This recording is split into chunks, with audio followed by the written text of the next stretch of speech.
travaille beaucoup sur la déontologie et surtout la liberté d'expression qui a toujours été véhiculée au sein de l'UNESCO.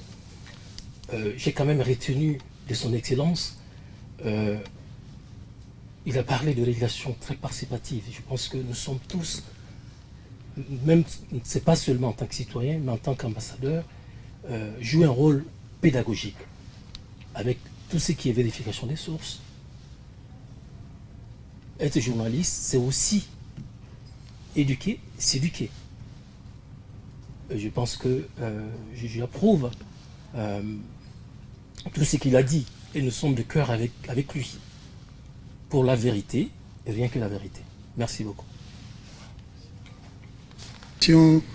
Et communication, j'espère que j'ai bien retenu. Je voudrais juste être beaucoup plus pratique. Il y a une date que vous avez citée pour la tenue des assises nationales de la presse. C'est de quelle date exactement? Vous avez dit du 25 au 28 octobre. Ok. Bien. Merci beaucoup. J'ai noté.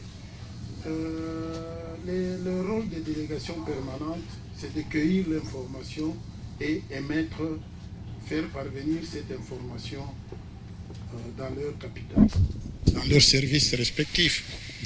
Pour mon pays, la République démocratique du Congo, ce sera au ministère des Médias qui gère la presse à qui je devrais adresser le rapport. Est-ce qu'il y a de la documentation que vous pouvez mettre à notre disposition pour que nous puissions faire parvenir ces documentations dans nos capitales? Merci beaucoup. De vous les donner. Et s'agissant de l'information que vous allez porter de l'autre côté du fleuve, je dois dire personnellement que c'est déjà fait en ce qui me concerne, parce que je traite directement avec mon homologue de la RDC, de l'organe de régulation de la RDC. Il a déjà l'invitation que je lui ai envoyée avec les thèmes de référence. Mais le gouvernement, c'est pas moi de m'adresser au gouvernement. Donc ça, vous pouvez le faire, vous adressez au ministre de l'Information. Mais quant à l'organe de régulation, c'est celui que j'invite, je ne peux pas inviter un ministre. Donc la RDC, il faut déjà dire en passant que c'est tous les présidents des organes de régulation des médias de l'espace CEMAC, non pas CEMAC, au-delà de la CEMAC, c'est la CEAC qui sera invitée, qui sont déjà invités, ils ont déjà reçu les lettres d'invitation. Merci. Et dire aussi que, monsieur l'ambassadeur, je suis là, ça fait 8 ans.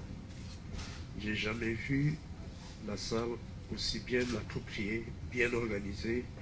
Compliment, nous prendrons soin de répéter ce scénario à chaque fois que nous allons nous réunir ici. Oui. Monsieur le ministre, vous avez été assez complet aussi. Nous avons perçu quels sont vos objectifs naturellement. Il faut faire un bilan sur la trajectoire de ce qui a été le secteur de l'information et de la presse.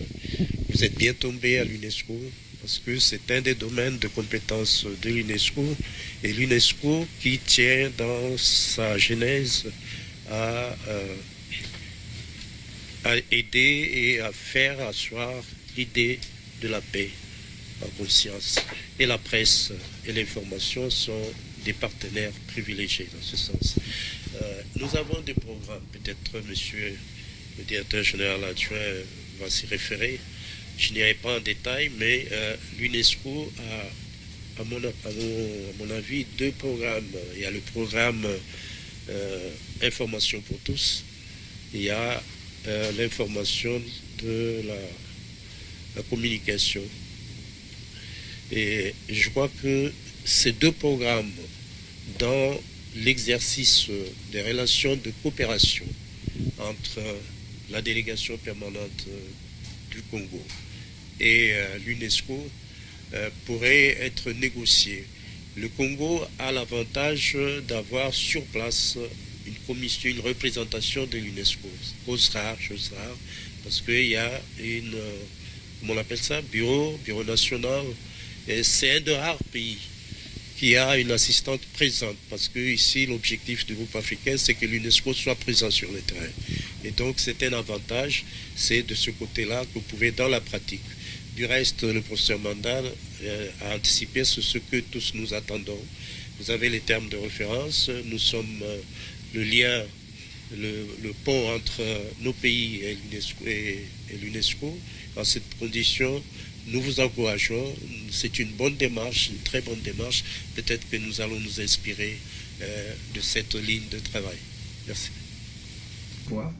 Monter au créneau pour asséner des messages normatifs assez sévères à l'endroit des journalistes et des médias écrits et des médias audiovisuels. On sent, quand vous prenez la parole autour de cette question, que c'est une préoccupation majeure vis-à-vis de la façon dont les produits sont livrés au public à Brazzaville. Que ce soit dans la presse écrite, que ce soit à la télévision, le traitement de l'information, les fake news, dans une société de l'oralité, toutes ces questions-là dérangent parfois. Et comment arriver à rendre compatible cette liberté que l'on a accordée, notamment depuis la conférence nationale et les États généraux, avec les besoins de la discipline sociale, de la discipline d'ensemble. Parce que n'oublions quand même pas que nous sommes dans des contextes encore fragiles.